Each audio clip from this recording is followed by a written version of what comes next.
السلام علیکم ورحمۃ اللہ وبرکاتہ۔ تمام سامعین کو میرا دل سے سلام۔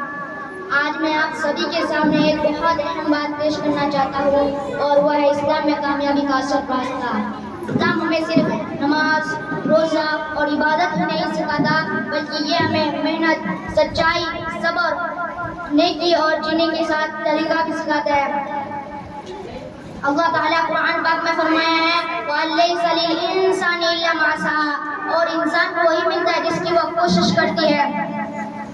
یہ آیت ہمیں یہ بتاتی ہے کہ صرف خواب دیکھنے سے کچھ نہیں ہوتا، بلکہ ہمیں عمل کرنا ہوتا ہے۔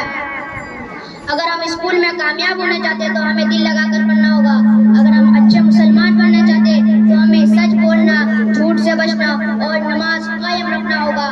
حضرت محمد صلی اللہ علیہ وسلم نے فرمایا ہے الکاسب حبیب اللہ، محنت کرنے والا اللہ کا محبوب ہوتا ہے۔ تو جب ہم ایمان کے ساتھ محنت کرتے ہیں تو اللہ ہماری مدد کرتے ہیں، ہمارے راستے آسان کرتے ہیں اور دلوں کو سکون عطا فرماتا ہے۔ یاد رکھو، ہمیشہ نماز پڑھو، بڑوں کی عزت کرو، سچ بولو، علم حاصل کرو، وقت ضائع نہ کرو اور اللہ سے ہر کام میں مدد مانگو۔ اگر ہم ایسا کریں گے تو انشاءاللہ دنیا اور آخرت دونوں میں کامیاب ہوں گے۔ انہی چند باتوں کے ساتھ میں اپنی باتوں کو مکمل کرتا ہوں۔ اللہ مجھے اور آپ سبوں کو عمل کرنے کی توفیق عطا فرمائے۔ شکریہ۔ السلام علیکم ورحمۃ اللہ وبرکاتہ۔